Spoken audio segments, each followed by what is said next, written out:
Mheshimiwa Rais kuikagua lile gwaride. Ni wakati wake mkuu wa gwaride kumwomba idhini ili apate kuendelea na gwaride lake.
Na Mheshimiwa Rais, wanaokuja mbele yako ni waliofanya bora zaidi katika vitengo mbalimbali.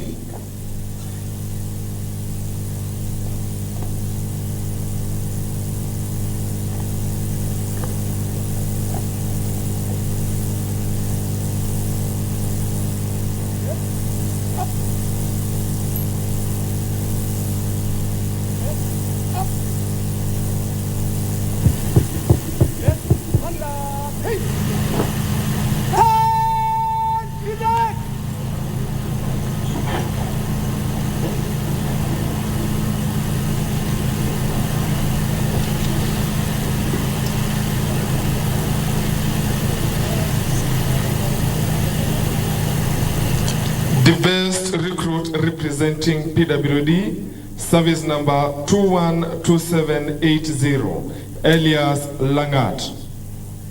Mheshimiwa Rais, anayekuja mbele yako ni kati ya ndugu wenzetu walio na ulemavu wa kusikia.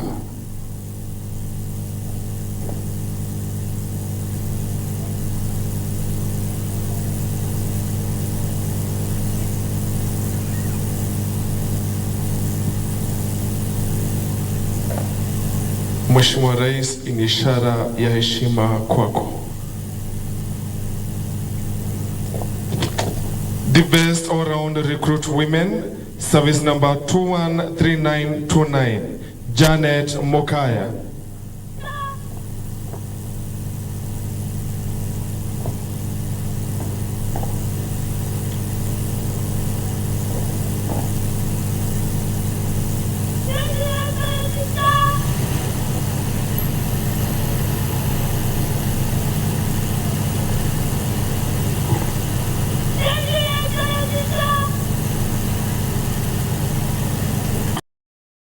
In drills men, service number 216684, Marvin Mwandiki.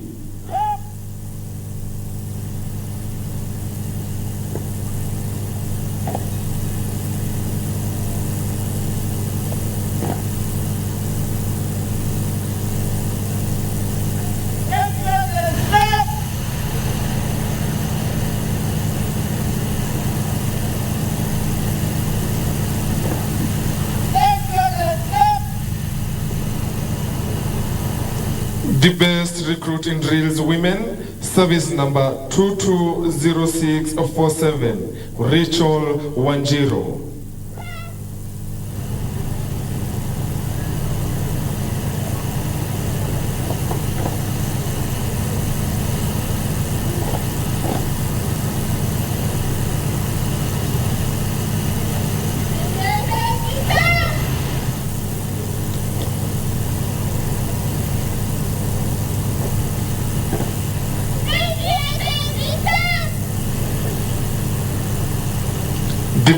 recruit in academics men, service number 218786, Brian Wanyonyi.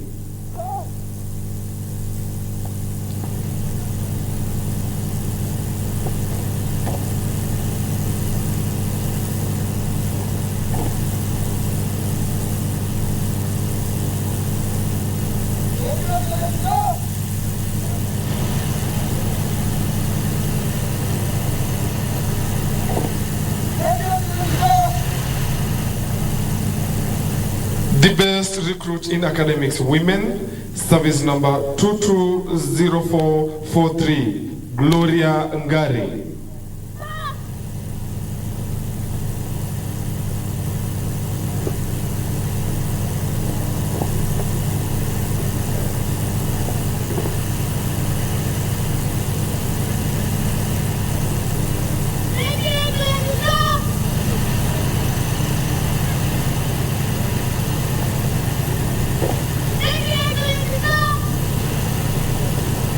The best recruiting sports men, service number 213097, Abdi Ibrahim.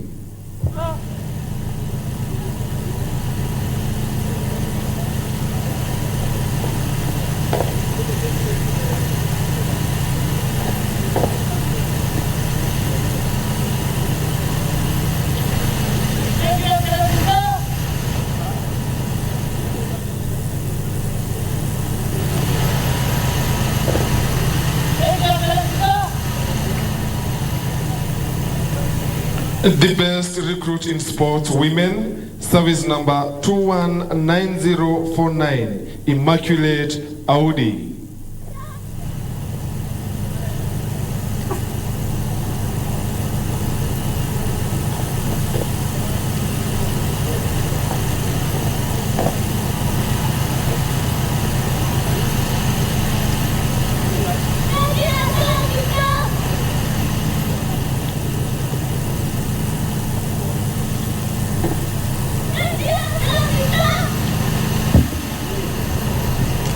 The officer representing the best company men, personal number 2007-034092, Inspector Joyce Ogango.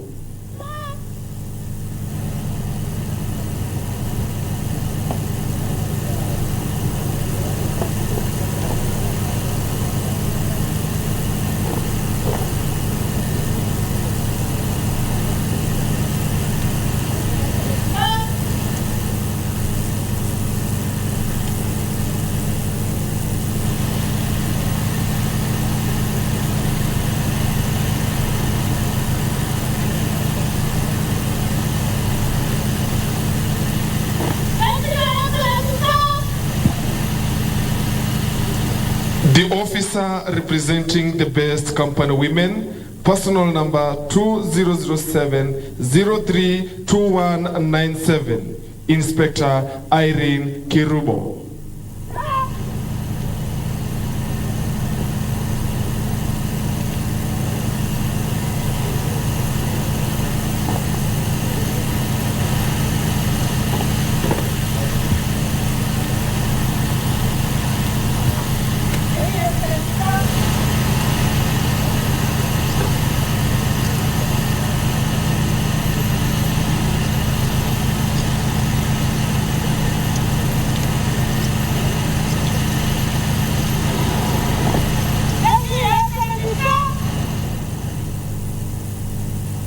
The officer representing the best brigade, Mamba Brigade, personal number 1991017804, Chief Inspector Hashim Abdallah.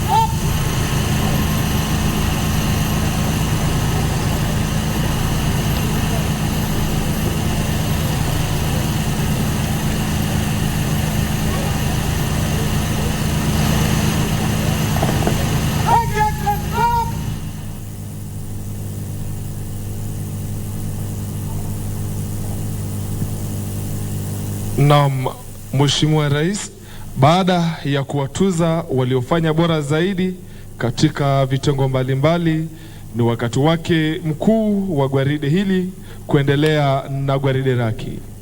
Parade Commander, wakati ni wako.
Basi Mheshimiwa Rais, gwaride hili la kidijitali chini ya ubunifu wake si mwingine Superintendent Hesbon Kuria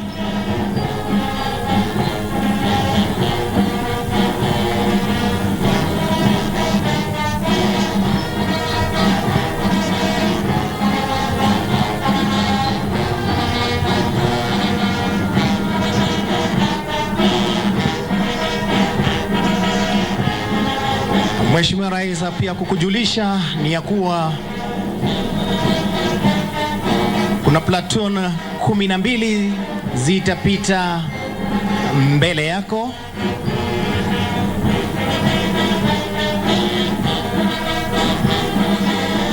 Mheshimiwa Rais na wageni waalikwa, naomba tutulie kabisa,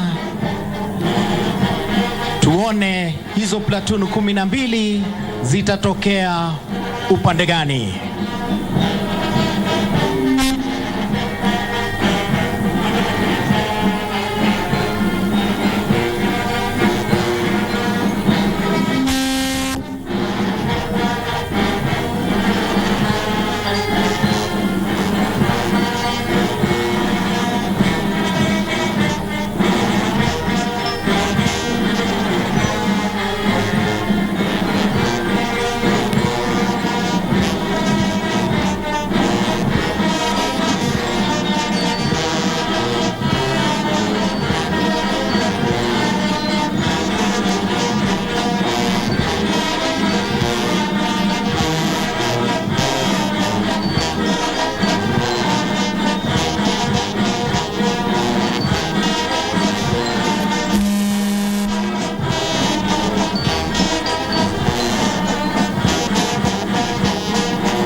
ni kikundi cha kwanza kinachopita mbele yako kikiongozwa naye mkuu wa gwaride hili Senior Superintendent James Mulwa, msaidizi wake akiwa Superintendent Hesbon Kuria, Platoon Commander akiwa ni Inspector Mark Ochola.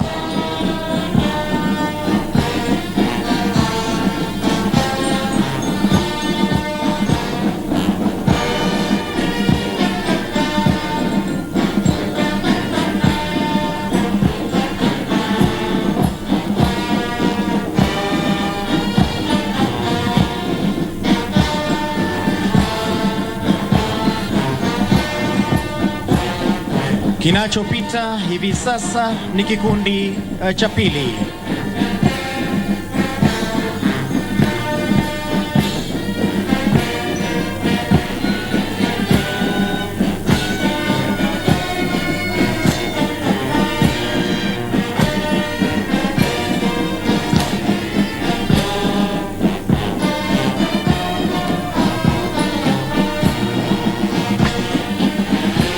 Maridadi kabisa kikundi cha tatu.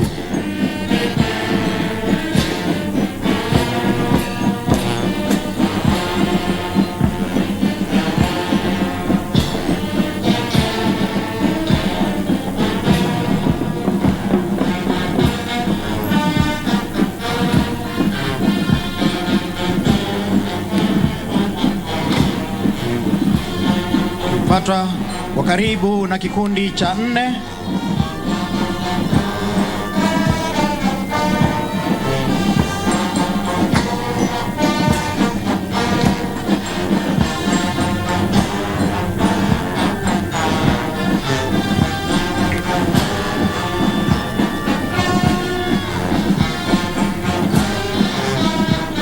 Kinachopita hivi sasa ni kikundi cha tano.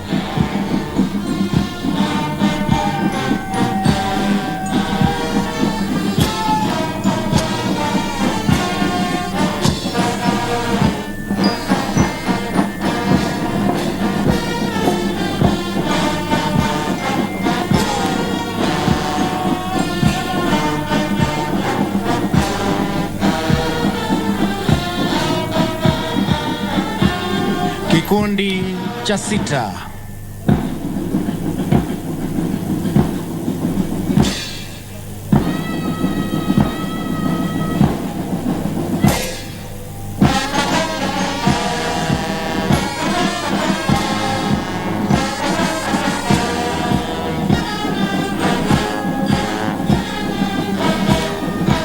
Kinachopita hivi sasa ni kikundi cha saba.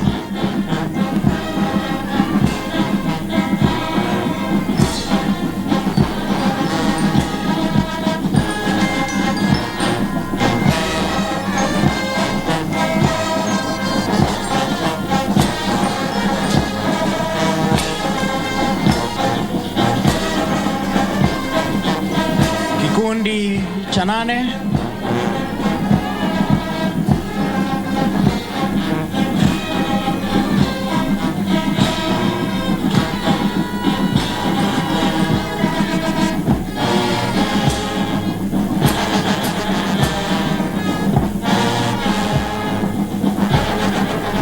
Kikundi cha tisa.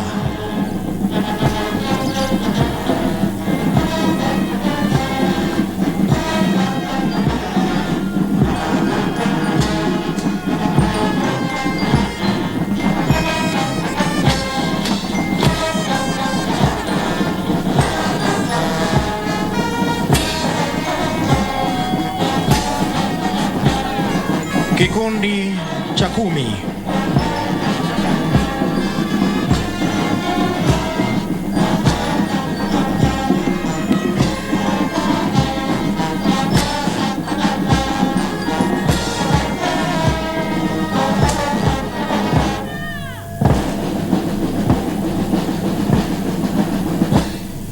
Kikundi cha 11.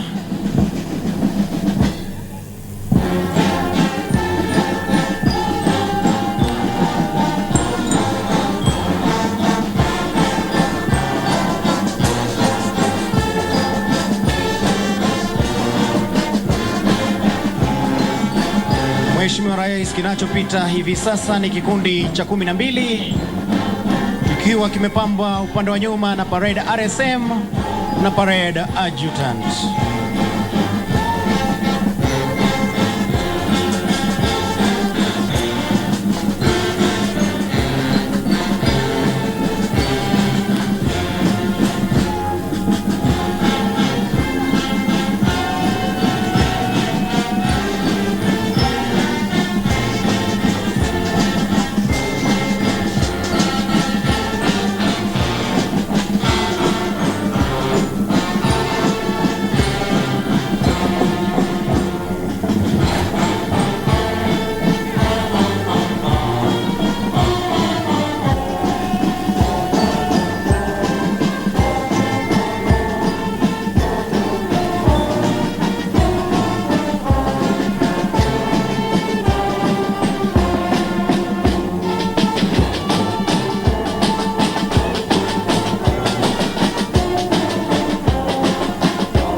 Basi gwaride likiwa limegawanyika katika sehemu mbili.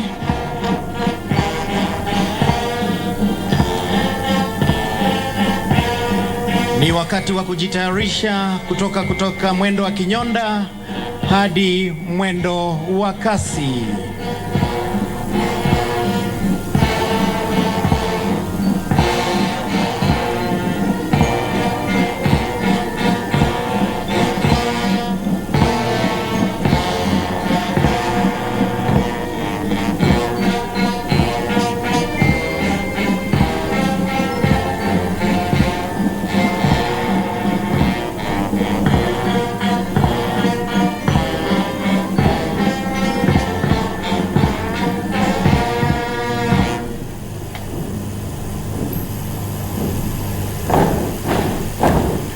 Maridadi kabisa, gwaride limebadilika katika mwendo wa kasi.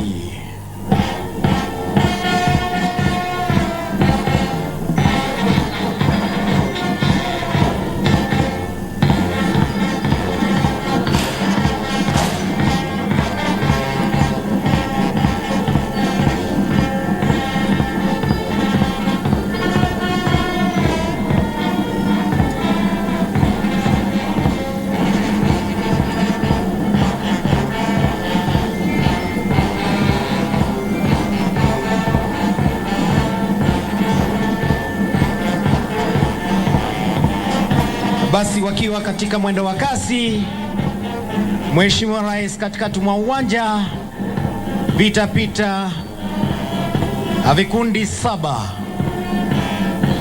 Vitakavyopita mbele yako Mheshimiwa Rais vitakuwa vikundi 12. Kuna vikundi 5. Pia naomba tutulize tuone hizo vikundi 5 zitatokea sehemu ipi ya uwanja. Mbele yako Mheshimiwa Rais ni kikundi cha 4. Wanaokuja ni kikundi cha 5.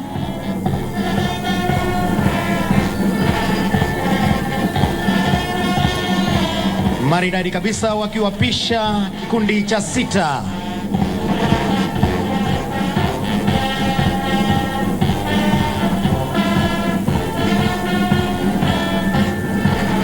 Kikundi cha 6 kimeongoa nanga. Kinachokuja sasa ni kikundi cha 7.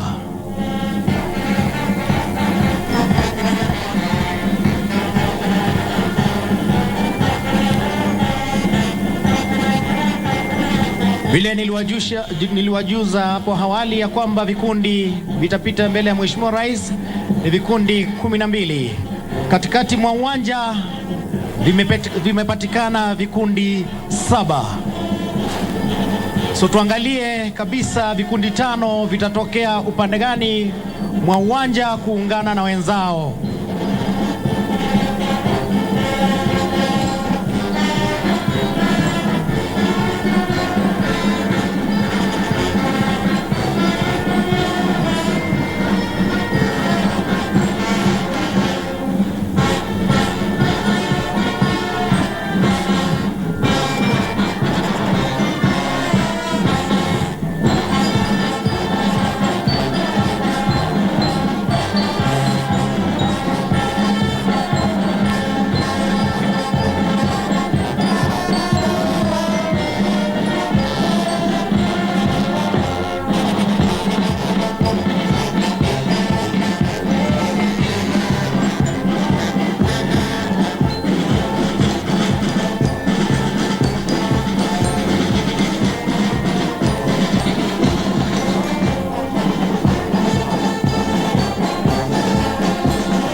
Maridadi kabisa, kikundi cha kwanza kikipita mbele ya Mheshimiwa Rais, kiongozwa naye si mwingine bali Senior Superintendent James Mulwa, naibu wake Superintendent Hesbon Kuria, Platoon Commander Inspector Marco Chola.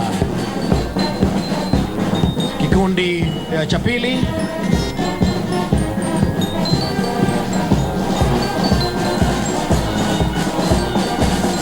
Maridadi kabisa kikundi cha tatu.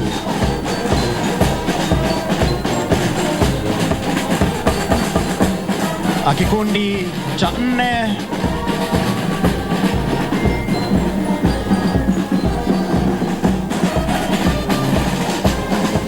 Kikundi cha tano.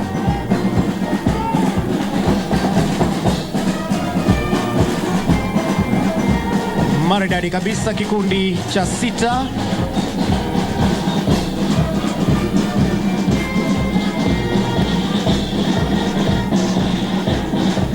Nafuatwa na kikundi cha saba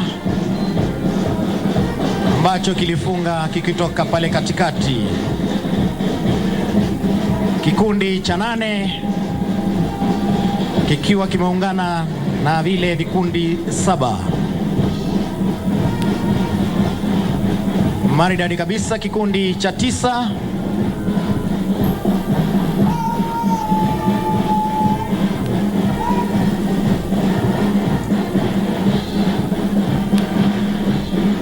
Kikundi cha 10.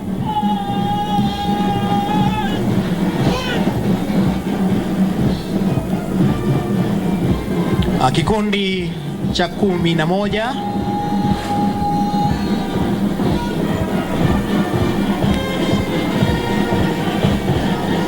Maridadi kabisa tukifungiwa na kikundi cha 12.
Ni wakati wa kiapo cha utii ambako tutaongozwa nao wakuu wa madhehebu yetu. Karibuni. Oath of office. I do hereby swear by Almighty God that I will faithfully bear true allegiance to the President as the Commander-in-Chief of the Kenya Defence Forces and to the Republic of Kenya, that I will faithfully serve the President and the Republic as an officer of the National Youth Service, that I will obey all laws and lawful orders, regulations, directions and instructions concerning the National Youth Service, and I will discharge all the duties of an officer of the National Youth Service according to the law, without fear, favor, affection or ill will. So help me God.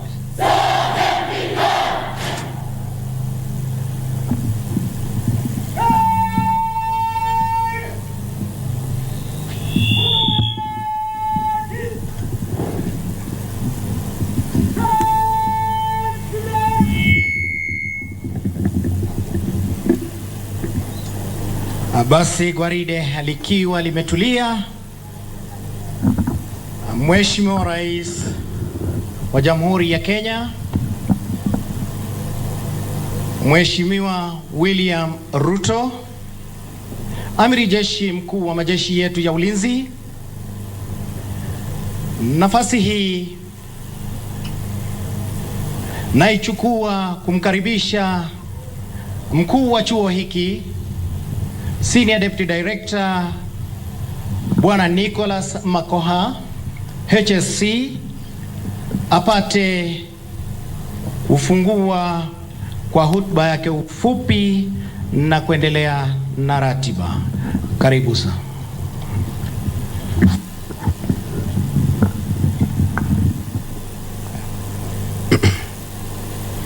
Your Excellency, the President of the Republic of Kenya and the Commander-in-Chief of the Defense Forces, Honorable Dr. William Samoei Ruto, CGH,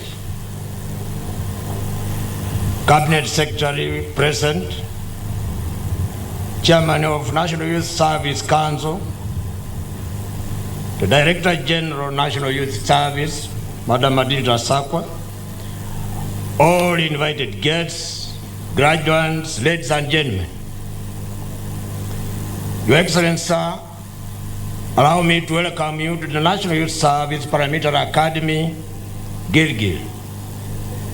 With your permission, sir, may I now invite the Director General, National Youth Service, Madam Adilda Sakwa, to make her remarks. Madam DG, please.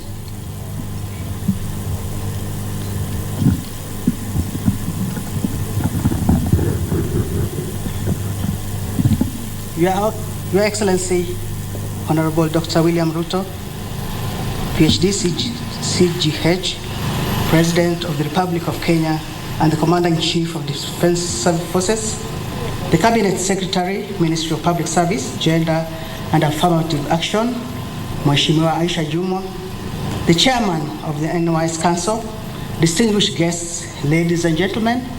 Your Excellency, sir, it gives me immense pleasure to welcome you to the National Youth Service.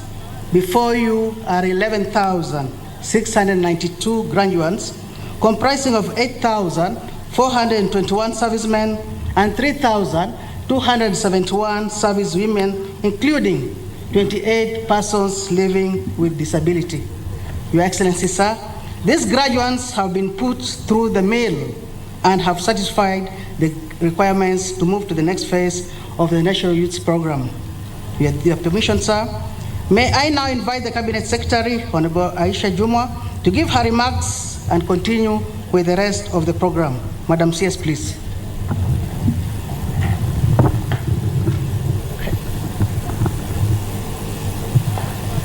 Your Excellency, the President of the Republic of Kenya, with your permission, sir, before I make my remarks, allow me to invite the Governor for Nakuru to give her congratulatory message to the graduates. Karibu.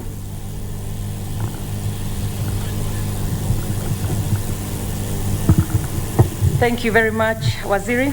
Your Excellency, the President of the Republic of Kenya and the Commander-in-Chief of the Defense Forces of Kenya, the Cabinet Secretary, the Director General, the College Commandant, our area MP, Mheshimiwa Martha Wangari, and the MPs here present, as well as the MCAs. Your Excellency, let me first appreciate and welcome you here to Nakuru County, and appreciate your being able to have the time to come and preside over the pass-out parade of NYS Gilgil.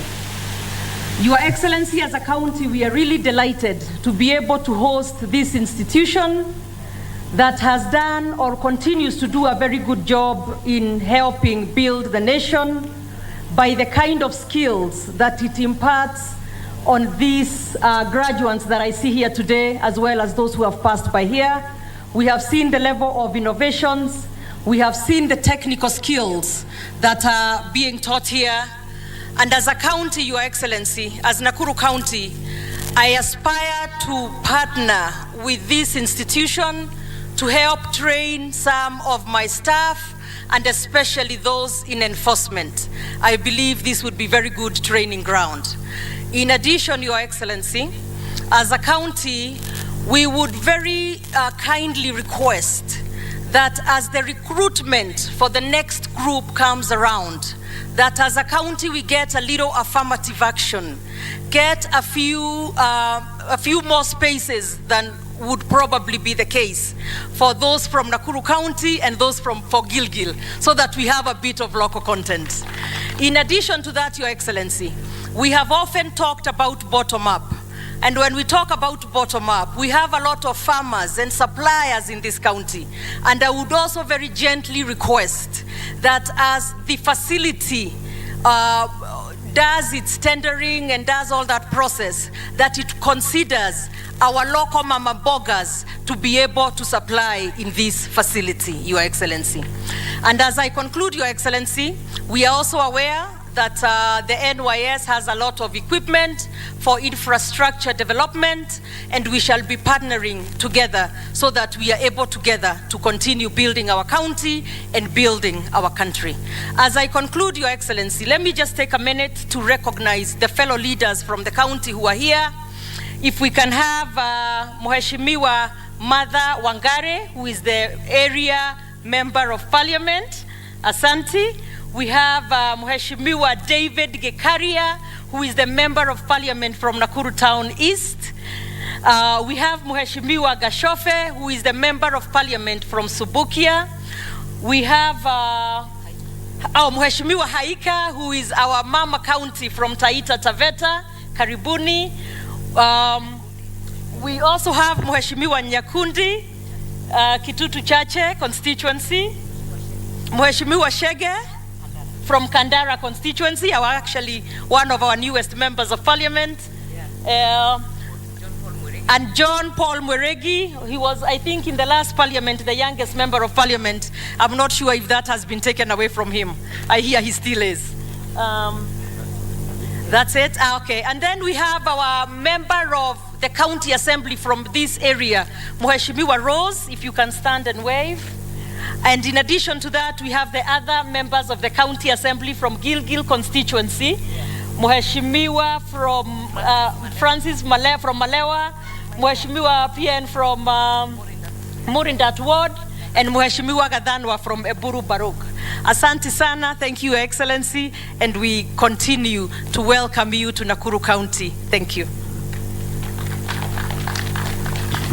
Thank you, Governor. Again, Your Excellency, Dr. William Samoei Ruto, the President of the Republic of Kenya and Commander-in-Chief of the Defense Forces, senior government officials present, the National Youth Service leadership, distinguished ladies and gentlemen. Your Excellency, this morning, we are deeply honored and privileged to welcome you to the National Youth Service to preside over the passing out ceremony. Your presence with us here is a true demonstration of your vision and commitment to the young people of this nation. Your Excellency, allow me to thank you for entrusting me with the stewardship of National Youth Service, which has a long, outstanding history of growing a critical mass of patriotic youth who exposes the values of discipline, patriotism, industry, and diligence. Your Excellency, since its inception, National Youth Service training has remained a strategic program for empowering the youth to gain skills for meaningful employment and nation building. Indeed, the National Youth Service has aligned its programs to contribute to the realization of the Kenya Kwanza bottom-up economic transformation agenda in the key 5 sectors, which include agricultural transformation, micro, small, and medium enterprise, housing and settlement, healthcare, digital superhighway, and creative industry. Your Excellency, in conclusion, allow me to congratulate all the young people graduating today for successful completing the paramilitary training pillar, Heko Nyote. Further, I wish to thank the parents, guardians, the National Youth Council, and management for the success of this training. Your Excellency, it is now my humble duty to invite you to address this congregation and the nation. Welcome, Your Excellency.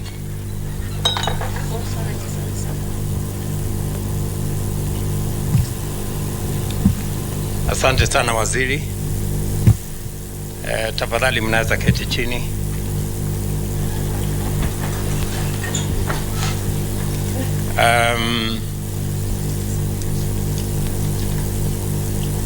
Our Minister for Public Service, the Governor of Nakuru County, the Director General of the National Youth Service, the Commandant of this college, members of Parliament who are present here, graduates and parents, good afternoon. Hamjambo. To the graduates, I take this opportunity to celebrate you assembled here at this pass out parade, the National Youth Service community, as well as friends and family gathered at the National Youth Service Paramilitary Academy here in Gilgil. In celebrating this fine achievement, I want to congratulate you for the commitment with which you have pursued your courses, as a result of which you are now young, disciplined citizens with valuable skills, work ethic, patriotism, and a keen awareness of the needs of millions of Kenyans. These priceless qualities have brought you far from where you began half a year ago. And with dignity, honor, and integrity, they will take you very far in achieving and living the life and service you desire in the future. I further take this opportunity to also welcome you to the high calling of national building. We have a nation to feed, sick people to treat, homes to build, industries to grow, and other enterprises to run, a digital economy to grow, while rehabilitating and protecting our environment. This country looks to you, young people, and as custodians of its future, to embark on nation building with dedication and vigor, using the knowledge and skills you have and which you will continue to acquire over a lifetime of learning and service. The Kenya National Vision 2030 identifies the National Youth Service as a strategic organization in our development. The government, in its plan for the rapid socio-economic transformation of our country, also considers the institution as an anchor for youth participation in driving our sustainable development. I therefore bring to your attention the high expectation the nation has of the level, the scope, and the impact of your participation in transformative endeavors, and I am confident that you are well aware of this fact. Your field units, where you learned by doing, maize, potato, rice, cabbage, beef, chicken, and dairy production, provided excellent orientation to our national food security and agro-industrial agenda. I am encouraged to know that the National Youth Service now intends to place 720 acres of land under irrigation to support maize, potato, and soybean seed production and multiplication. This is in addition to impacting training in such vital fields as aeroponics, climate-smart agriculture, and research. It is important that this new venture succeeds, is cost-effective, and does not exert inordinate budgetary pressure. I also recognize that the service is going to play a significant role in the National Tree Planting Campaign by growing 1 billion trees on 40,000 acres across the country over the next 5 years. Further, I am delighted to observe that the National Youth Service has committed to hold the hand of many graduates in starting income-generating activities and accessing affordable financing by establishing SACCOs dedicated to MSME incubation and growth. In addition, I appreciate the National Youth Service for its planned enhancement of government delivery personnel to assist in digitization, automation, and migration of government services online. I am happy to report that our endeavor to transit all government services to a digital platform is on course. We started 2 months ago with 300 government services online. Today, we have 2,800 government services online, and we are on course to ensuring that in the next 6 months, all government services will be available online on a digital platform, and we will leverage on automation and on technology to provide efficient, effective government services to all citizens from wherever they will be, without having to queue or having to wait in any office, because services, government services, will be available online. And I want to thank the National Youth Service for being part of this transformative agenda of digitizing government services. In addition, I appreciate the National Youth Service for what they are doing in their service plan to escalate its participation by expanding enrollment to ICT and STEM in its technical and vocational education and training programs is a highly welcome indication of commitment to establish the youth as indispensable engines of transformation. The government has initiated a robust agenda to ensure that art, culture, and sport blossom throughout the country in the next 5 years, and that afterwards Kenya will be a consistent high achiever in these sectors regionally, continentally, and globally. The NYS proposal to enhance its participation in these sectors by identifying, developing, and promoting appropriate talent is highly welcome. And I want to commit that the Youth Ministry will partner with the National Youth Service to ensure that talents, knowledge, expertise that are identified within the National Youth Service receive the necessary support so that we can nurture those talents and use them to monetize for purposes of transforming our country. The National Youth Service proposal in this sector, as I have said, will be supported in a manner in which that there will be an agreement between NYS and the Ministry of Youth. The government is taking full advantage of the tremendous potential by expanding Kenya's textile production by increasing the land area under cotton production, by upgrading the services, garment, and textile production to EPZ standards.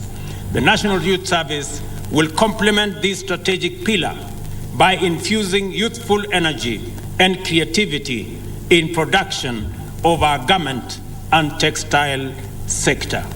Similarly, the services plan to produce affordable housing material and expand enrollment into civil works and building trade courses in the Tibet program is a perfectly timed intervention. All these commitments and strategies have materialized from concepts, ideas, and plans because of the promise that you have demonstrated and your manifest capability in applying your knowledge, skills, and training to advance your own aspirations and our collective national development goals.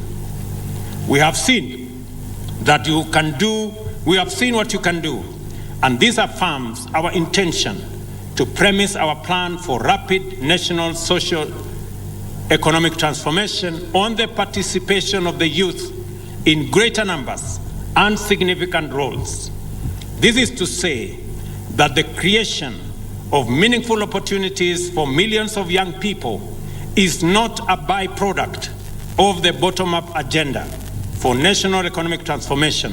It is a necessary condition for economic takeoff and shared prosperity. Our definition and understanding of development must have the active contribution of an overwhelming majority of youth as its foundational principle, and the inspiring profile of this cohort attests to this. For this reason, we want to enhance the annual intake. The annual intake from 10,000 every intake to 20,000 every intake.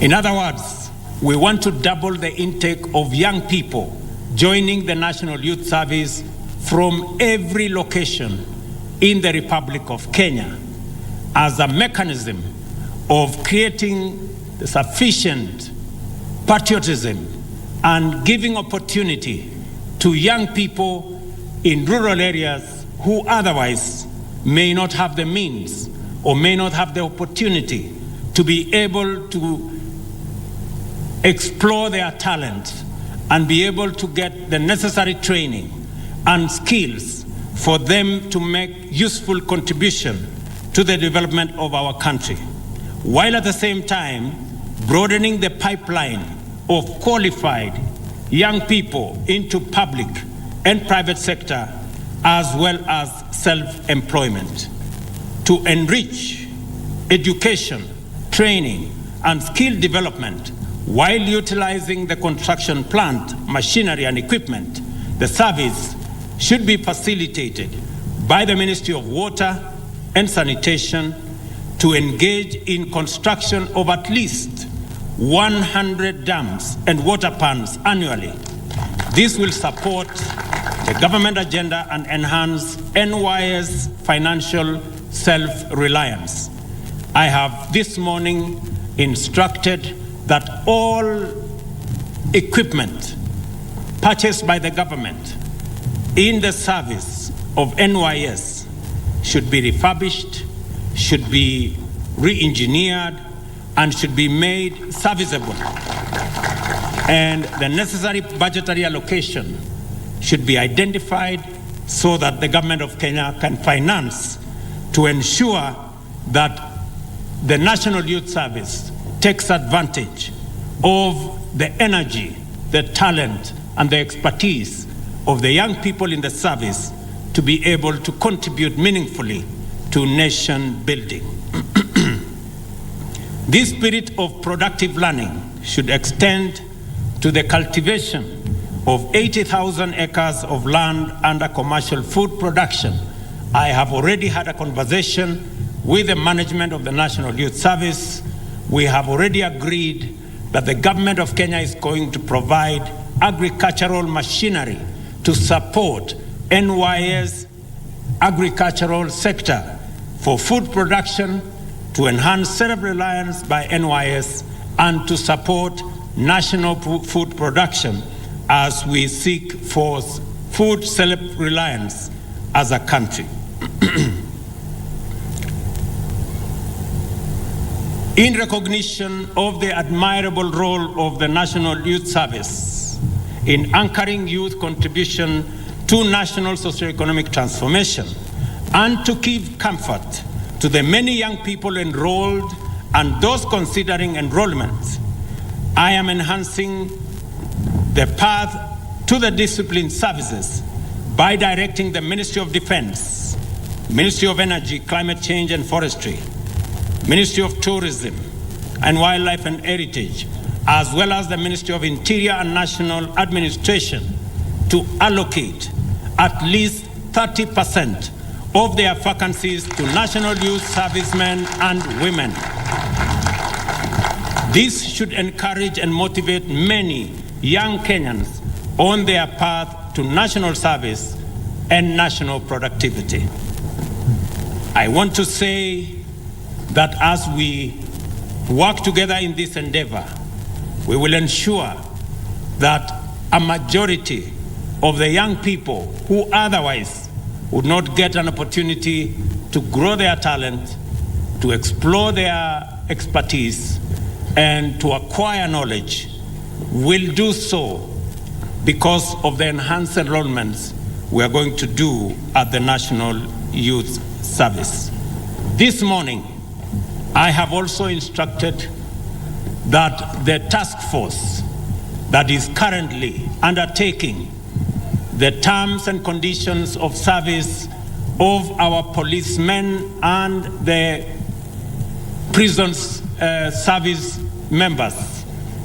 This morning I have instructed that an extension of 2 months be accorded,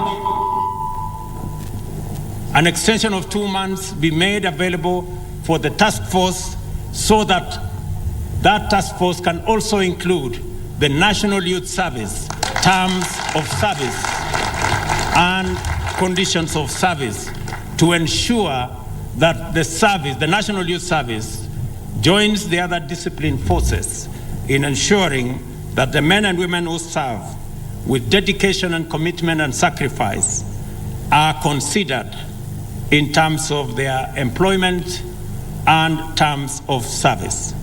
I look forward to that report in the next 2.5 months so that we can make it possible for the men and women who do this great job get their due regard from the people and the government of the Republic of Kenya.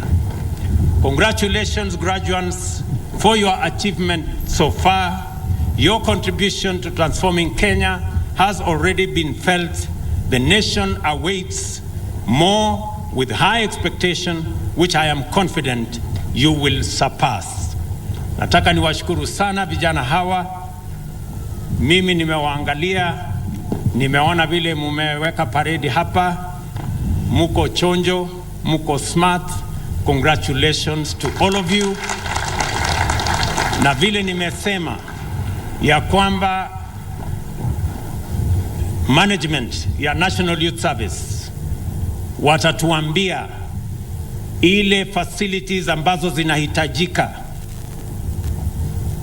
na waziri utapanga na watu na management ya NYS ndio tujue, ili vijana 20,000 waje hapa kila enrollment, yaani vijana 40,000 kila mwaka waweze kuja katika masomo haya. Ni facilities gani tunahitaji additionally, so that we can make it possible, because of the great contribution the National Youth Service is making in transforming young people from across Kenya into responsible, patriotic citizens of the Republic of Kenya. I have also made the commitment this morning that because we value and we are aware of the immense contribution that the National Youth Service is making, and the men and women who are the backbone, the people who run the National Youth Service, that they too will be part of the people we will be considering, and the task force on the police and prisons will now include the NYS, so that they too can benefit from the exercise we are carrying out.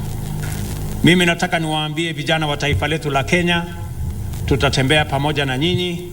Kazi mnayofanya, nimesema ya kwamba tutaongeza mara 2 wale recruits watakuja hapa kuanzia mwaka ujao, once we have assessed the kind of facilities that we require to make that possible, so that we can give opportunity to millions of young people across the breadth and width of our republic, ensuring that we create this team of patriotic citizens of the Republic of Kenya. Now, ambia tena pongezi, congratulations.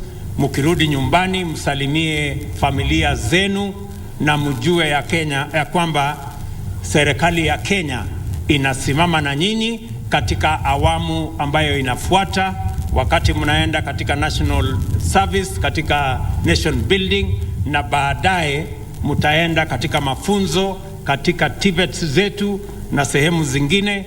Tutatembea pamoja na nyinyi wakati tuna recruit wenzenu ambao watafuata nyinyi, mkiwa mnafuata wengine ambao wamewatangulia.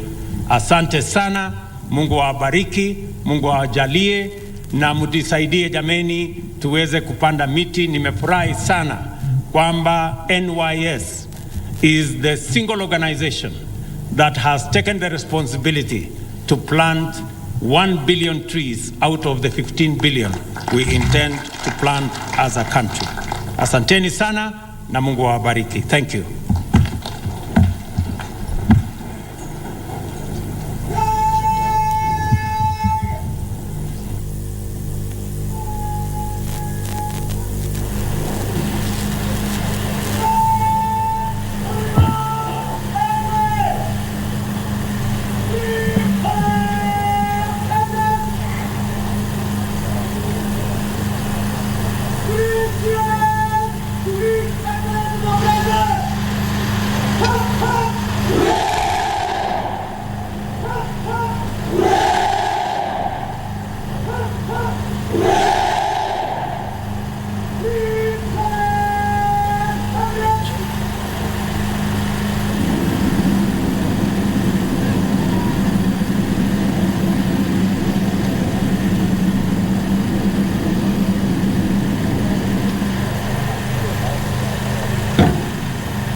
Baada ya shangwe tatu kwa Mheshimiwa Rais, ni wakati wake mkuu wa gwaride hili kumwomba Mheshimiwa Rais idhini ili apate kuiondoa gwaride lake uwanjani.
kabisa kikundi cha kwanza kipita mbele ya mgeni wa heshima ambaye ni Mheshimiwa Rais.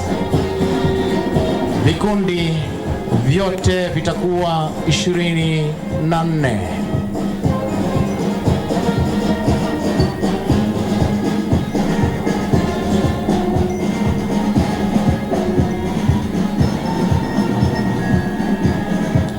Kikundi cha pili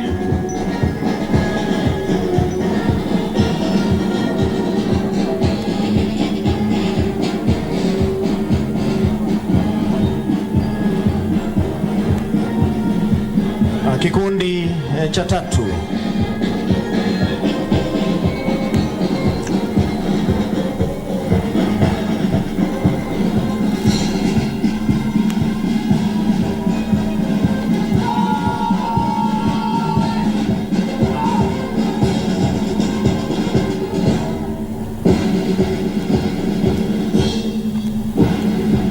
kikundi cha nne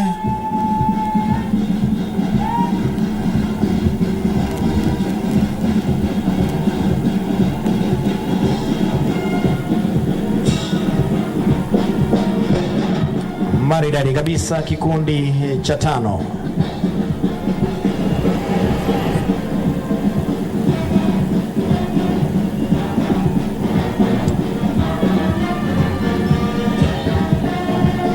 kikundi cha sita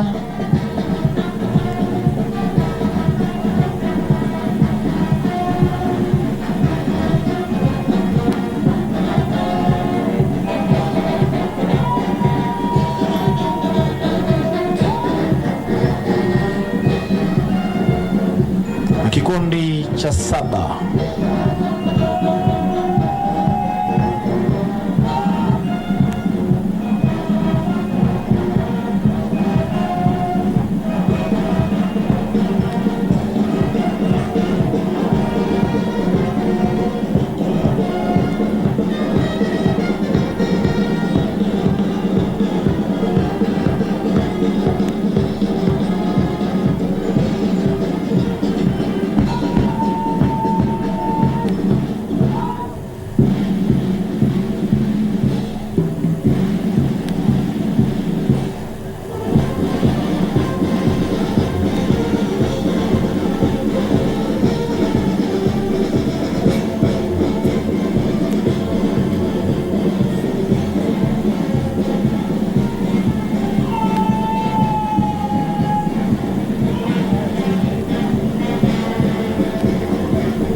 kabisa tunafungiwa na kikundi cha 24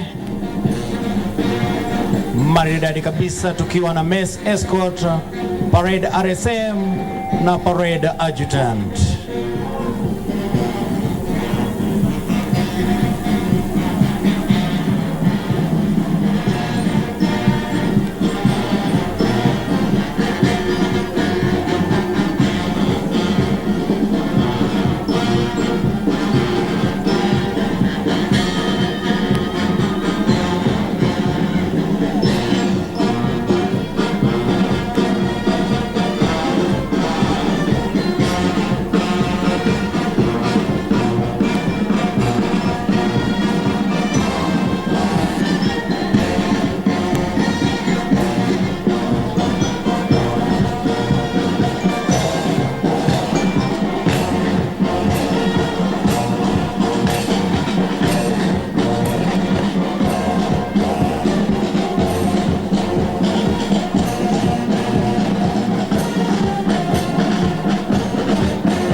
Basi banda wakiondoka uwanjani, wanaoingia hivi sasa si wengine ni silent drill. Julikana kama mchezo wa kwatu. Katikati mwa uwanja, kamanda wa silent drills Inspector Mark Ochola.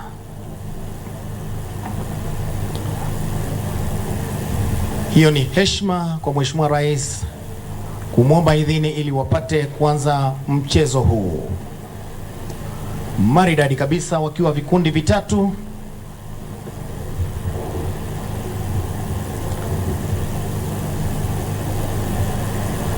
Wakiingia uwanjani kisha wakutane wawe kikundi kimoja, waje mbele ya Mheshimiwa Rais kumwomba idhini ya kuanza rasmi mchezo huu.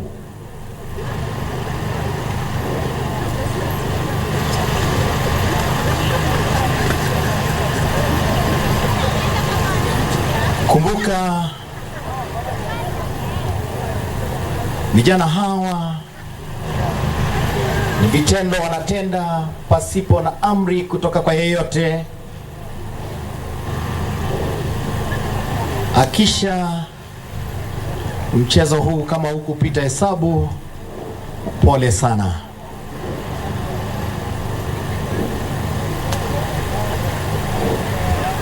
Naomba ukiwa na calculator yako ama kikokotozi, anza kupiga hesabu.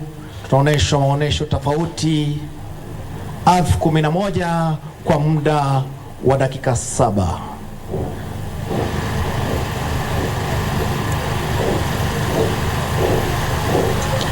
Hiyo ni heshima ya kwanza mchezo huu kwa Mheshimiwa Rais.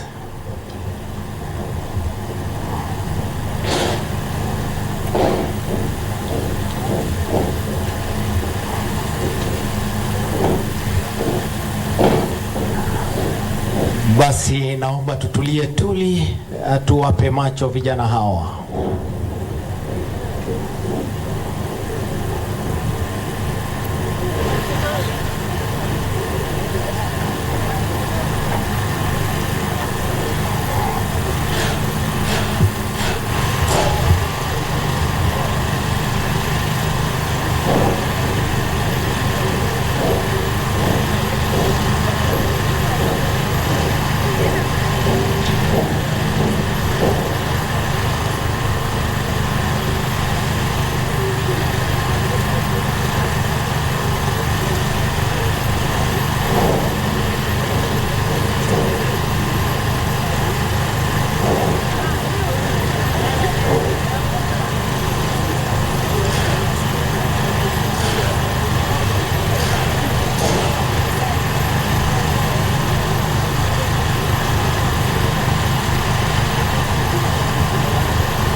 mchezo unaojulikana kama criss crossing.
Basi wakiganyika katika sehemu tatu, tutege masikio atusikie ni yapi vijana hao wanayo, ama ujumbe gani wanao.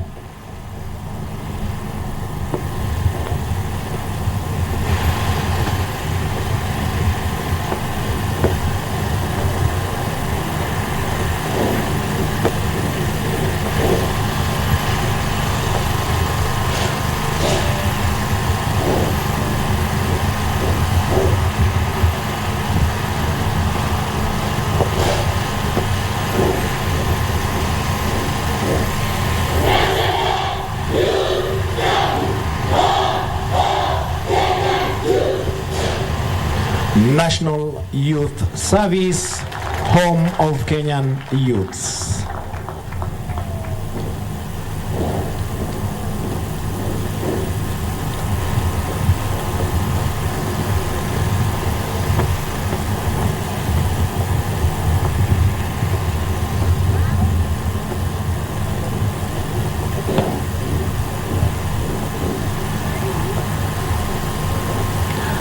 Basi wakiwa katika sehemu tatu, wataungana wawe kikundi kimoja kuwachukua wakuu wao, akisha kuja mbele ya mgeni wa heshima ambaye ni Mheshimiwa Rais kumwomba idhini ili wapate kuondoka uwanjani.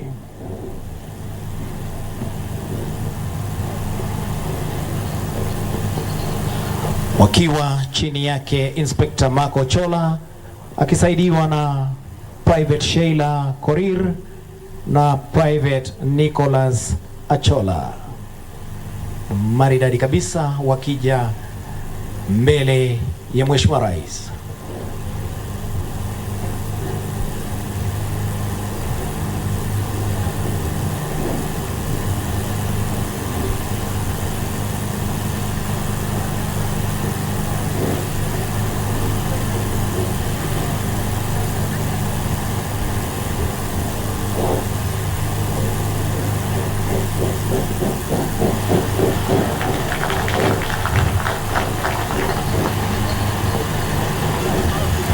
Atusikie pia wana ujumbe upi.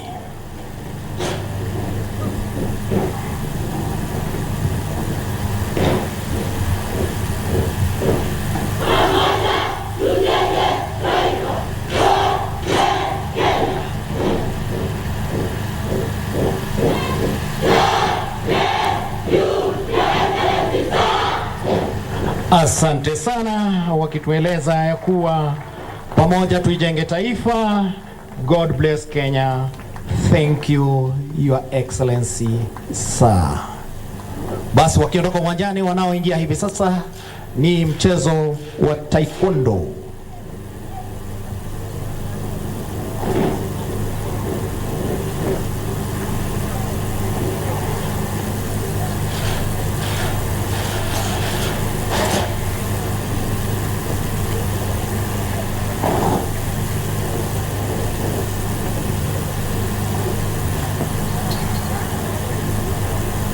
Taekwondo wakiwa chini ya mkufunzi wao mkuu Bwana Tilen.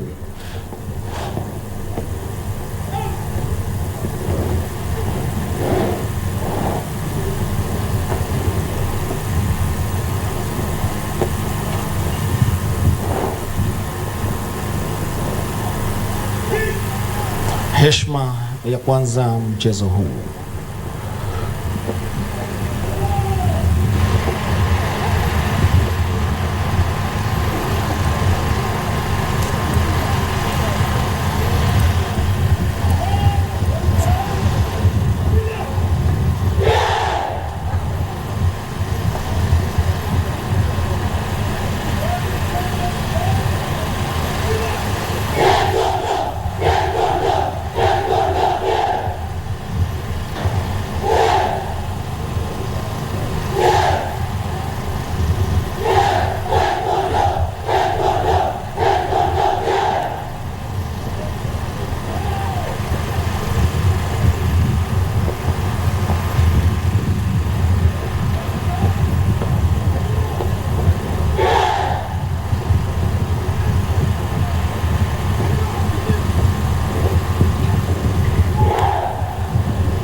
Haya, kazi sasa ndio hiyo. Kazi ndio hiyo. Wako tayari, Mheshimiwa Rais?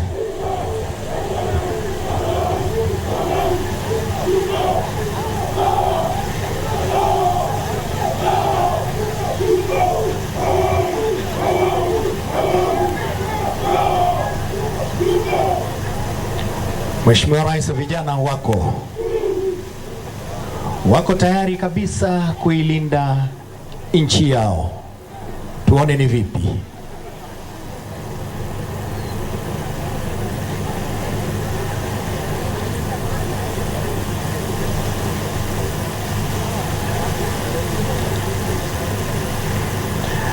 Mheshimiwa Rais, naelezwa vijana hawa wetu hawali sana, lakini moja ukimpa ndo moja ile ya 20 kg sima ataimaliza. Asante sana. Na wako tayari kabisa kuilinda nchi yao.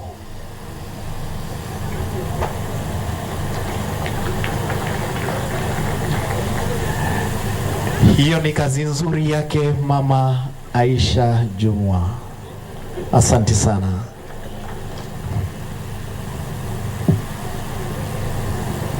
Akisaidiwa na Gavana Madam Susan Kihika. Asante sana kwa kazi nzuri.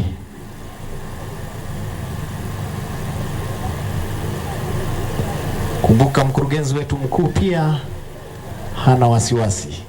Walinzi anao wa kutosha. Pia Mheshimiwa Rais, tunaomba vijana hawa wako tayari kukulinda.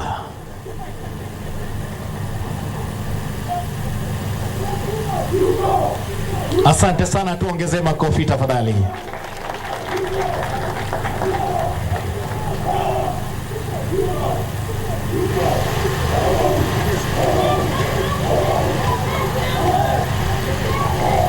Hawa ni wale walifu wakiwa kule mitaani. Ni kuonesha kuwa tuko tayari kupambana na wao kiukamilifu.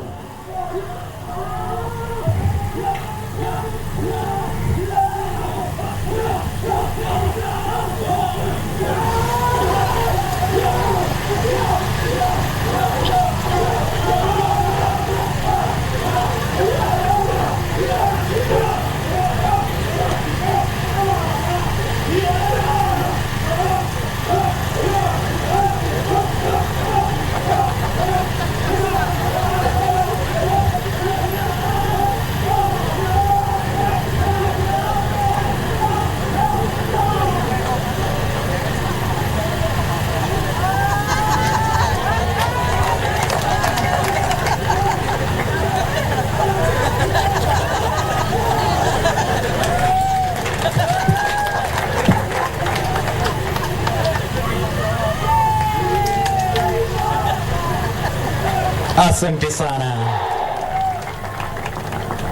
Tunaelezwa ya kuwa kama una ujuzi, don't try this at home.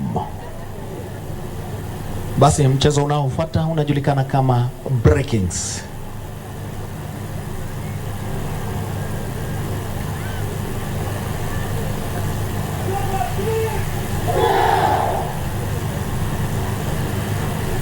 Kumbuka mchezo huu ukiwa mwalifu hata ukiwa ghorofa la 4, vijana hawa watakutoa. Na tuone ni vipi.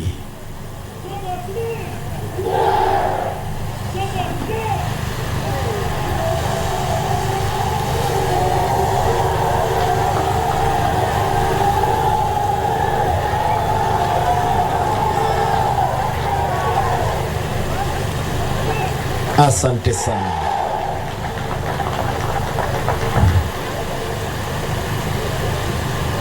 Bado kuna mchezo mwingine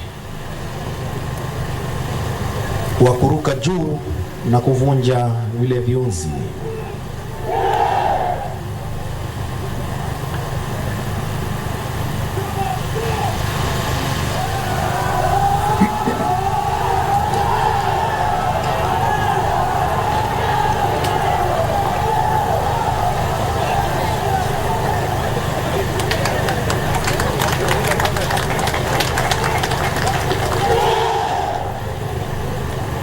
Pia mbele hapa kuna wanadada tupu.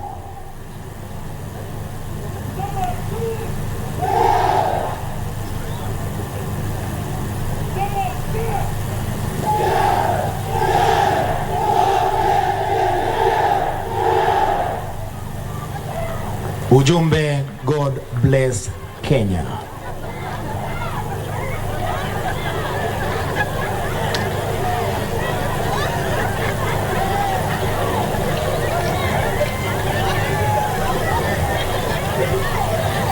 Mheshimiwa Rais, hao wote ni wanadada.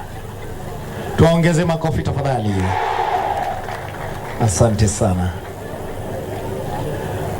Basi taekwondo wakiondoka uwanjani, ni nafasi ya kwaya kupata kututumbuiza.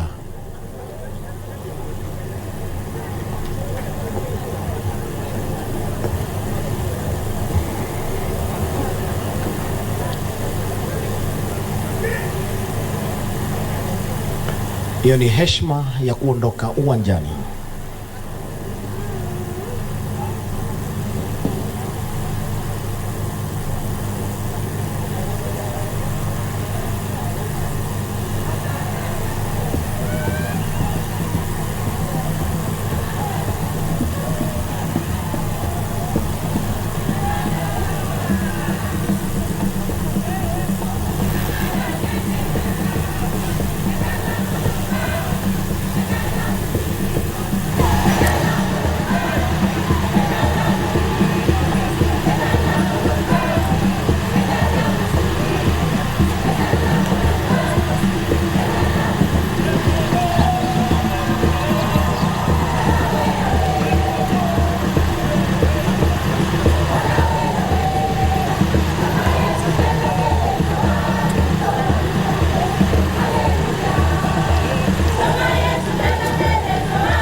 tukiwaleteni idara. Leo ni siku ya furaha kwa askari walio hapa, nyuso zao zinang'aa na meno wamekenua. Siku yao imefika, siku walioisubiria. NYS, NYS, happy birthday to you. Kwa MCS wetu Aisha nyuma katu wa kutuacha. Vijijini katutoa, kamwe hatutarudi. Kwa kweli wewe ni bomba, wajituma kwa vyovyote. Hakika wewe ni shangazi wa taifa.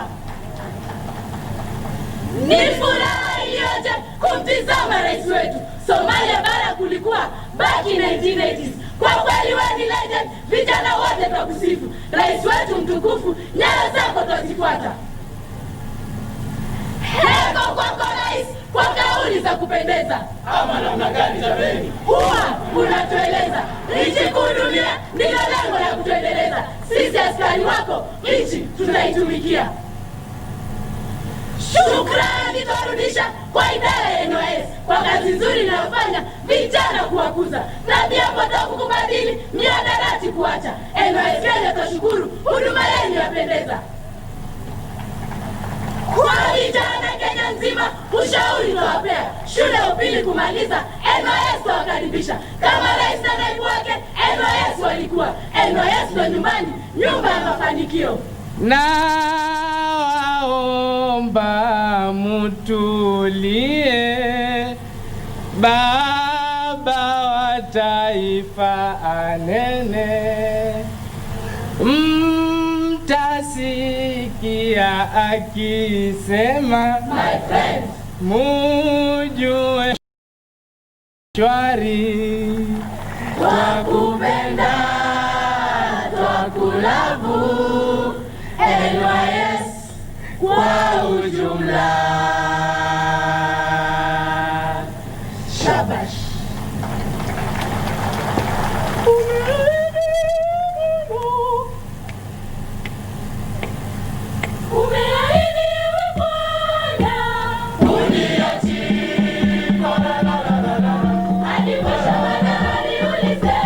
Uniachi wewe, wewe ni Mungu uliye mwaminifu.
Shamrock 001.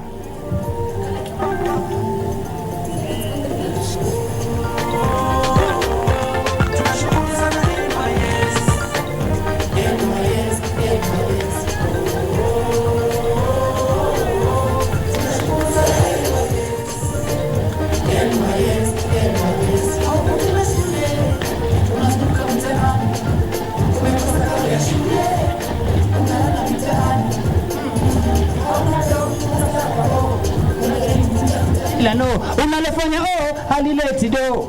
Unajaribu kusakanya ila no. Jiunge na sisi, wa utafaidi. Hata kama ni yatima, kuna mengi kujifunza. Tunashukuru tunapotena ujuzi mbalimbali. Elimu na tabia njema zinapatikana humu ndani.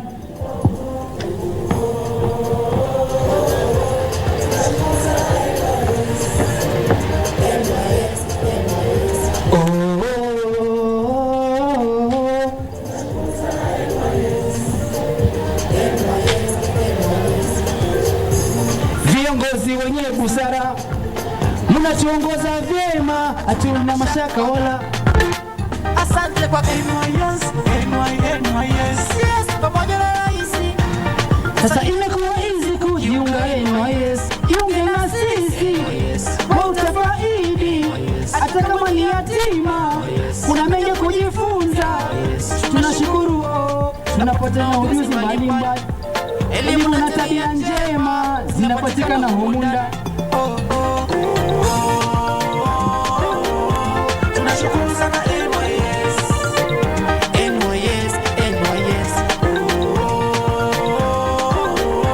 Tunashukuru sana NYS. Tukiingia kwa ujenzi wa taifa, kazi nyingi bado tuni NYS. tukiingia kwenye sekta ya kilimo, kazi nyingi bado tuni NYS. ulinzi kwenye mashirika mbalimbali, kazi nyingi bado tuni NYS. kusaidia kwa ujenzi wa barabara, kazi nyingi bado tuni NYS.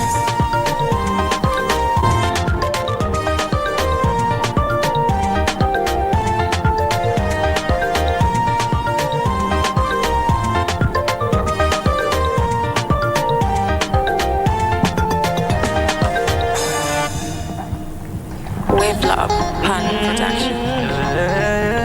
It's touch my Drake. Wave Lab, Hand Production. It's touch my Drake on the beat. Amini Kenya taifa, nitaijenga nijaze nguvu, na mwita Muumba aliye juu, yeye hutosha, bendera yetu tutaiweka juu. Kwa kwetu msingi huo, umoja kwetu ni nguvu tunayo, amani na heshima, upendo kwa umoja. Kwenye mchezo ni kodi twaziweka, burudani kwetu duniani twaangaza, tutoa chini tuweka juu, hakika tunaweza. Harambee kwetu representing the land of lion, pride of Kenya, the pearl of Kenya, strong is Kenya, I love my nation, I'm strong, yes I can now. Oh, sweet land is land of Kenya, taifa na uhuru, upendo na undugu, uzuri na makuu, jambo Kenya, mapori na mapambo, bustani za kirembo, nyayo kwetu twazifuata, amani, umoja na nguvu, tuko mbele, tuko mbele, heshima utumwa ni kwetu ngao. So let me raise the flag up. So let me raise the flag up.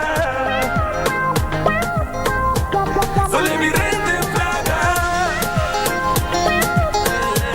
So let me raise the flag up. Ooh,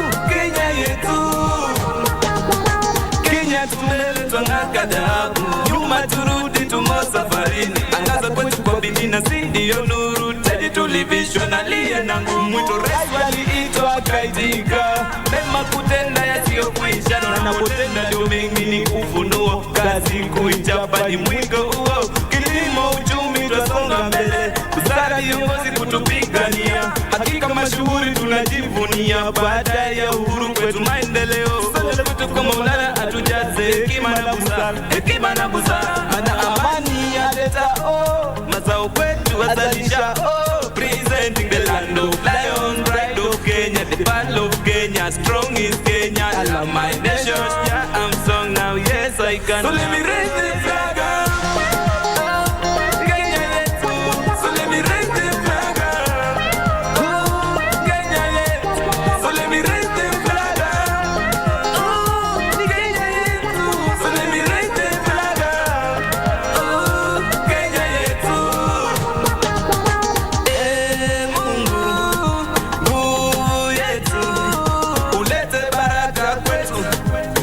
Iwe ngao na ulinzi. Mungu, nguvu yetu, ulete baraka kwetu. Haki iwe ngao na ulinzi. Tena tukae na undugu, amani na uhuru. Raha tupate na ustawi kwa nchi yetu ya Kenya. Onana, onana, yeah, onana. So let me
idara yetu tunashukuru.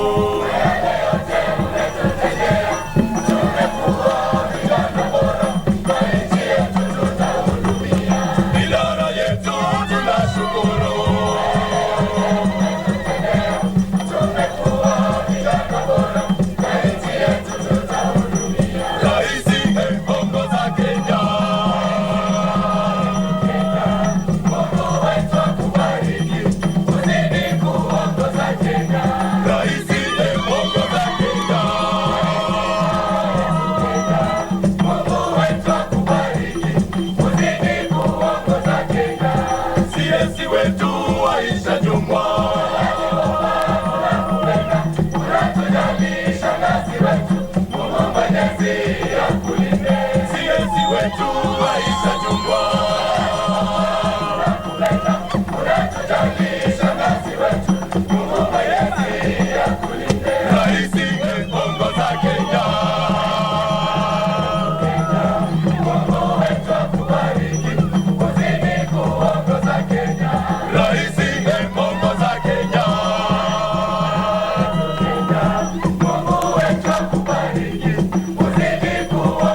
Kikas kele kikas. Kikas kele kikas.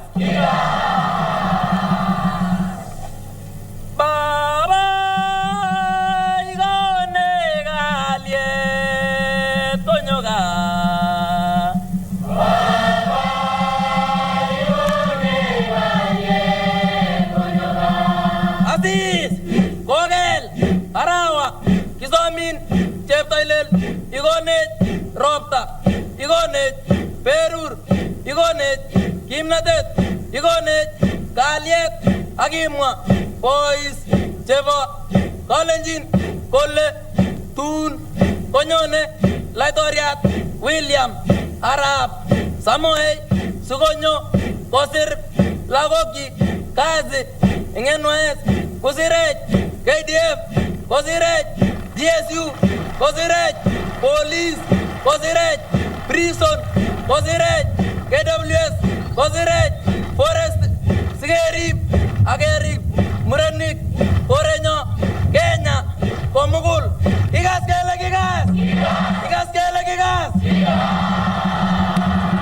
Tumdanya terola tere, Anyin ala anyin, King ala king.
Basi Mheshimiwa Rais, kipindi kinachofuata tutakuwa na sehemu 4 za picha.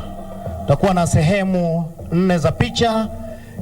Ya kwanza itakuwa NYS Council.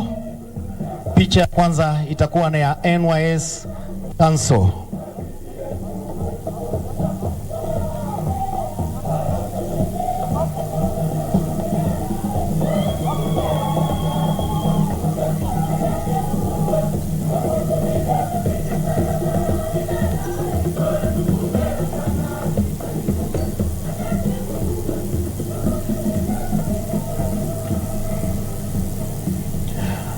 Basi kabla mgeni wetu wa heshima ungane nasi, naomba NYS Council wapate kuingia.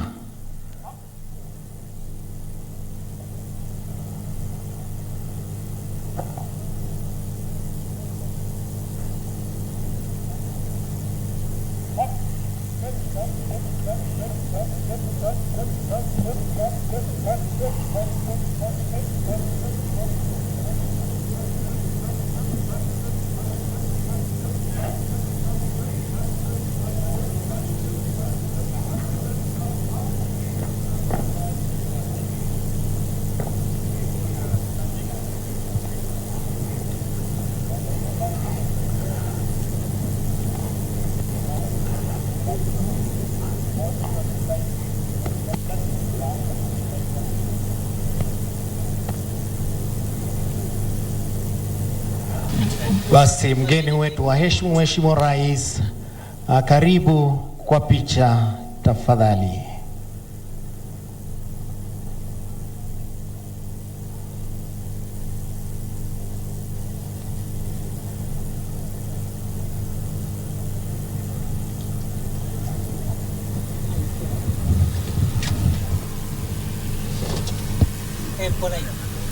Naam, mtazamaji, picha za moja kwa moja kutoka katika chuo cha mafunzo ya maafisa wa NYS hapa katika eneo la Gilgil, kaunti ya Nakuru, ambapo hafla ya kufuzu kwa maafisa wa NYS zaidi ya 11,000 inaendelea kukamilika.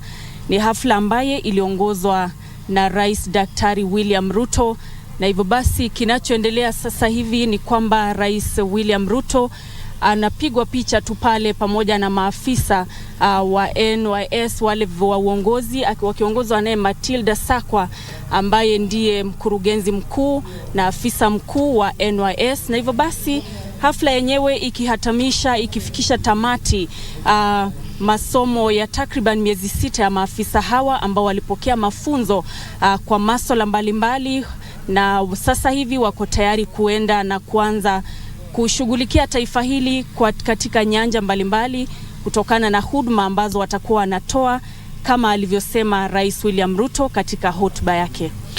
Yes, indeed, Nancy Okore there with the commentary. Perhaps, Nancy, just to recap some of the speeches that we've had today, taking into account the number of key speakers that we had. Case in point, the Nakuru County Governor, who spoke about the importance of the county government partnering with NYS to develop the county in terms of infrastructure, and basically how NYS can be incorporated into the county development so that they deliver the mandate. Looking into the speech by Cabinet Secretary of Gender and Affirmative Action, Asha Jumwa, she spoke about the training that the over 11,000 officers went through in about 6 months, and having completed now, they will go ahead to serve the nation in different capacities. Of course, talking about NYS conforming, or NYS basically just aligning themselves with the Kenya Kwanza transformative agenda of digital economy, basically employing digital technology to ensure that service delivery is ensured. And of course, talking about the speech by His Excellency Dr. William Ruto, he celebrated the graduates today, having successfully completed their 6-month training, and now they're going to serve the nation in different capacities. Perhaps just the clarion call on them to serve the nation without fear or favor, as is stipulated in their oath. And the president said there is a nation that needs to be fed, hospitals to be built, and the digital economy to grow, among other things in the Kenya Kwanza agenda. And of course, talking about the importance of these NYS officers in terms of being incorporated into several ministries in the government, working in the public service to ensure that they are part and parcel of the Kenya Kwanza administration delivering its mandate. One of the key things that NYS will be part of is the planting of 1 billion trees in piece of land, in line with the agenda of planting 15 billion trees by the government. Of course, there is 720 acres of land that is put aside for irrigation. This will be part of the programs in a bid to feed the nation.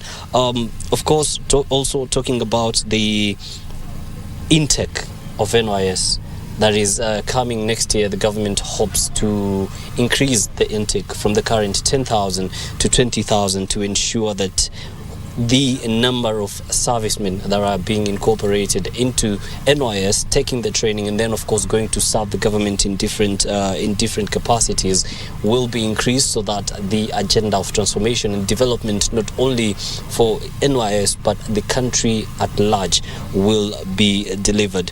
Of course, talking about the Ministry of Defense, Forestry and Environment, among others, giving NYS sort of a giving at least 30% of their vacancies to the servicemen and women here to ensure that they have an upper hand in terms of getting the job, so that they can go ahead to become men and women who are incorporated in the development agenda. Nancy?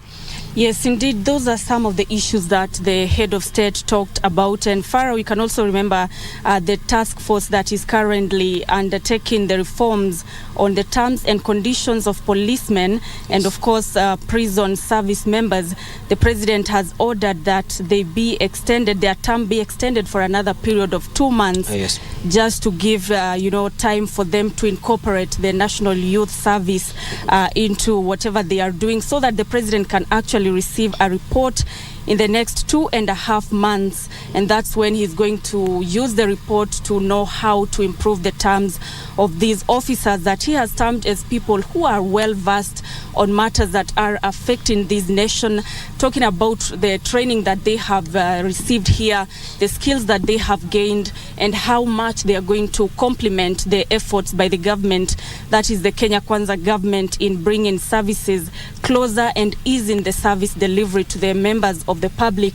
So those are some of the issues and the reforms that we do expect to see in the NYS. But key to note is the increment of the number of officers that will be enrolled from the current 10,000 per intake to 20,000 per intake, just to ensure that more people are given opportunities to join the National Youth Service.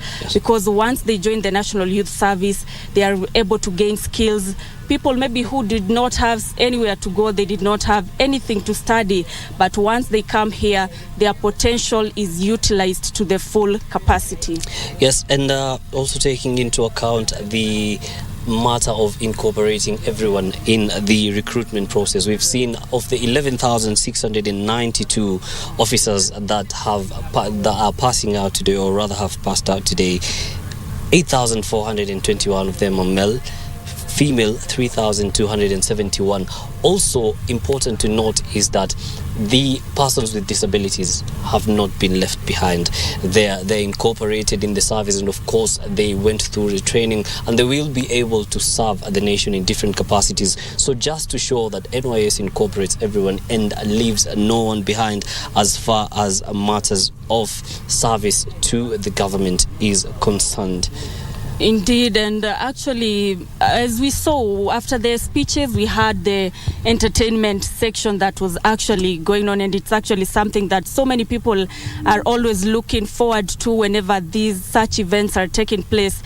And in terms of including women in whatever was happening, you saw even in the taekwondo drills that were taking place, we had women showcasing whatever they can. And National Youth Service pamoja na graduates na amjambo tena. Mimi na mkochonjo sana.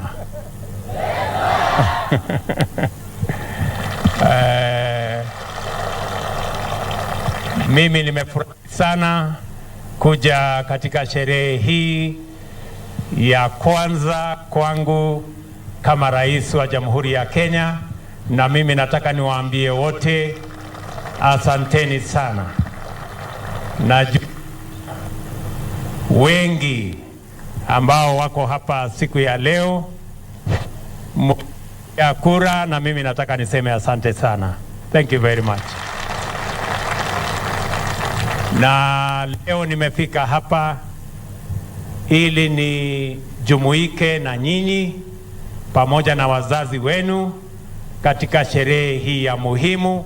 Najua mumengojea kwa miezi 6 kwamba leo mutafanya hii graduation.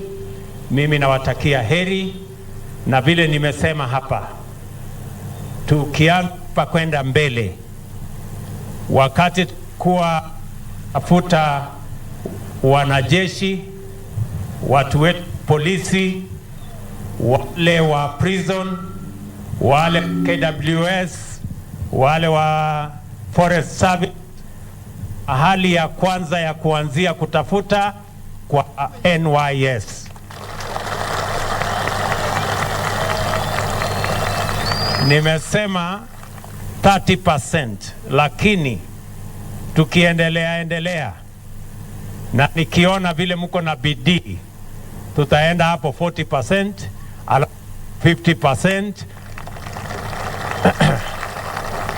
Ndio tuhakikishe ya kwamba vijana kutoka kila sehemu ya Kenya wanajumuika, wanaungana na NYS ili tuwasaidie muwe na discipline, mkuwe wazalendo, na baadaye mufanye nation building, na kila mmoja wenu atoke NYS akiwa na skill, akiwa na competence, akiwa na ujuzi, ndio tuweze kuendesha taifa letu kwa njia inayofaa. Mimi nataka mjue hivi, vile tumesema kwamba tutafanya hiyo kazi, mimi nimeambiwa ya kwamba hapa tuko na vijana wanaume karibu 8,000 na vijana wasichana karibu 3,000. Mimi nataka niwaulize kinadada wetu wa taifa letu la Kenya, wasichana wetu wachukue nafasi hii, kwa sababu serikali inatumia karibu shilingi milioni 1 kwa kila mwanafunzi kutangulia aingie hapa mpaka apate course, baada ya miaka 3 arudi nyumbani. Na itakuwa sio vizuri kwamba serikali itatumia pesa hiyo bila ya kuwa na wasichana wetu katika NYS. Mimi nataka niombe hivi, wazazi mahali popote walipo, muko na nafasi ya watoto wenu kujiunga na NYS, wapatiwe masomo na watoke hapa na certificate na diploma na elimu ya taaluma mbalimbali kwa gharama ya serikali.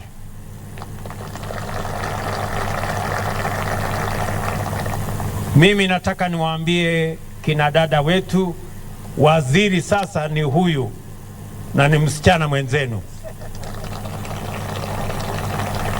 So you have a role model as girls in the Republic of Kenya. I want NYS to be a 50-50 women-men institution. I want to encourage our girls. I want to encourage women in Kenya to be part of this great transformation that NYS is being in our republic. That you can come here, you can learn, and for 3 years you can get out of here with a certificate, with a skill, with a diploma, with knowledge, and you can make your contribution as a citizen in the Republic of Kenya. I want to ask you girls who are here, encourage your sisters, encourage your village mates to join the NYS. This is where action is found. Mimi vile nimesema, pia tutaunganisha ile jopo nimetengeneza ya kushughulikia terms and service ya polisi wetu na watu wa prison. Leo kwa kushauriana na management ya NYS na waziri wenu, tumekubali ya kwamba hiyo jopo tutaiongezea muda ya miezi miwili ili pia tuangalie terms of service ya watu wa NYS.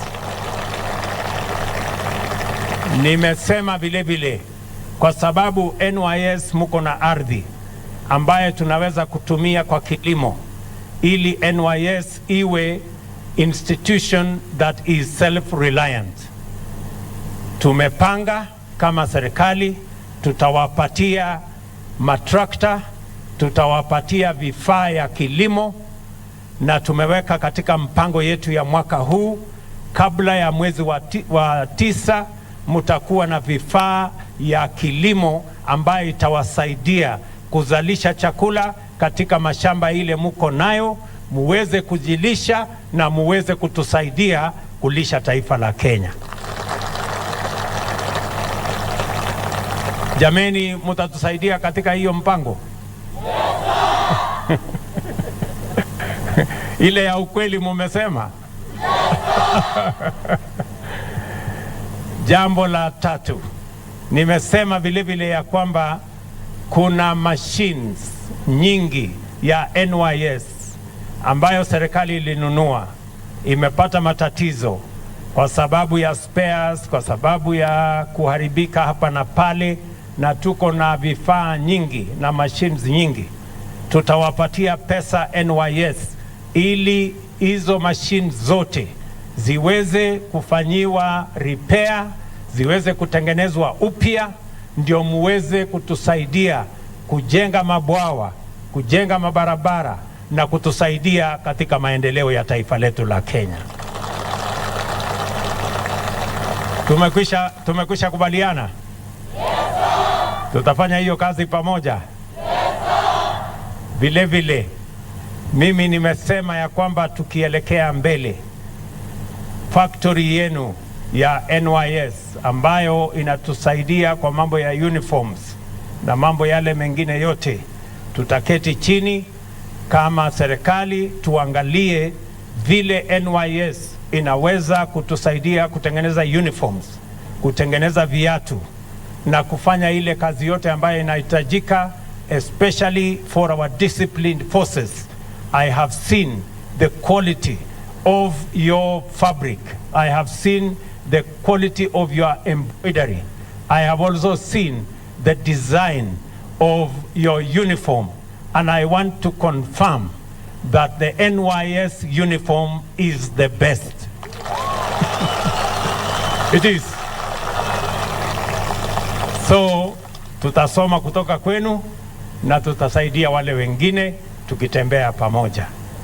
Mwisho, mimi nataka niwaambie ya kwamba tukienda mbele, nimeona vile mko na nidhamu, nimeona vile mko hodari, nimeona vile mko na mpango, na ndio nimesema kuanzia mwaka ujao wale recruits watakuja hapa, hawatakuwa 10,000, watakuwa 20,000 every time, ili yale masomo mmepata, ile ujuzi mmepewa.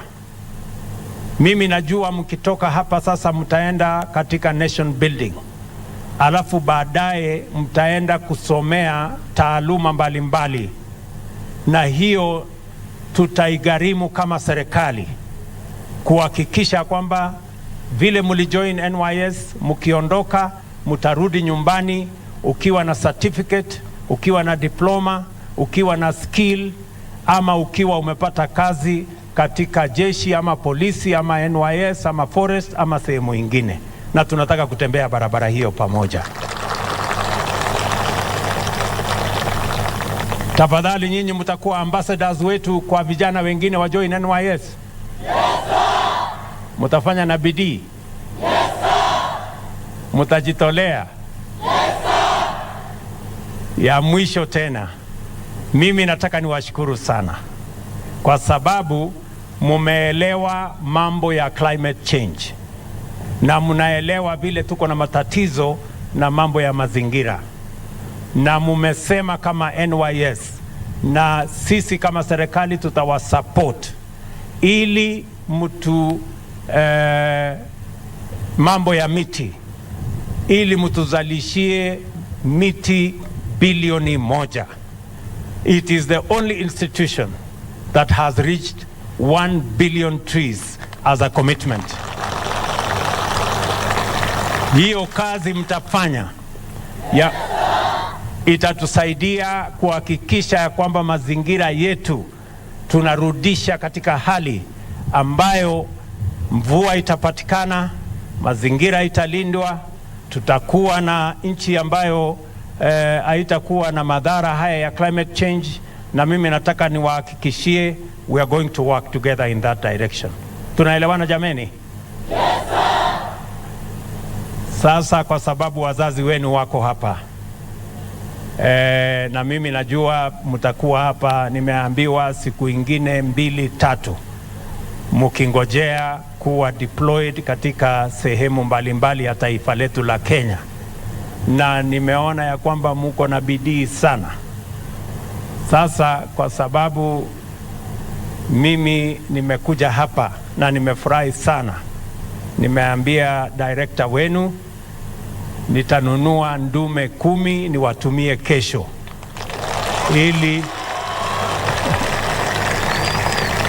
ili mupate kusherehekea hii graduation yenu, na wakati mnangojea kwenda katika stations zile zingine. And I want to confirm, knowing how you were selected, here we have people living with disability. Here we have people from every village in the Republic of Kenya who would otherwise have had no other opportunity like the one you have. I can confirm that NYS is truly bottom up. It is truly bottom up by design. So tutasaidiana pamoja na nyinyi, and we will make sure that each and every one of you wanafikia malengo yao. They can reach their destiny, you can reach your passion, you can reach your aim, you can acquire your aspiration, acquire knowledge, and be a great patriotic Kenya. Nawapenda sana, nawatakia heri, Mungu awabariki kila siku. Thank you very much. Thank you very much.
Mtazamaji, ni picha za moja kwa moja. Hapo ndiye Rais Daktari William Ruto anaondoka na msafara wake kutoka katika chuo hiki cha mafunzo ya maafisa wa NYS hapa katika eneo la Gilgil, kaunti ya Nakuru. Ameongoza hafla yenyewe, na baada ya kutoa hotuba yake tukashuhudia matumbuizo, na hapo baadaye pia amezungumza na wale maafisa akiwahakikishia kwamba serikali ya Kenya Kwanza itawaunga mkono katika chochote ambacho watakuwa wanafanya kutoka hapa, ili kuhakikisha kwamba wanapoelekea katika hatua inayofuata basi watakuwa ni wale ambao wanatoa mchango unaofaa katika jamii. Na hivyo basi kufikia hapo sisi hatuna la ziada ila kutamatisha matangazo haya ya moja kwa moja. Mie naitwa Nancy Okware na nimekuwa na mwenzangu Yusuf Farah. Now, on behalf of everyone that made this bulletin coverage a success, from the producers and everyone on board, we want to say thank you very much for joining us on KBC Channel 1. From here, good afternoon and goodbye. We now take you back to the broadcasting house for normal programming.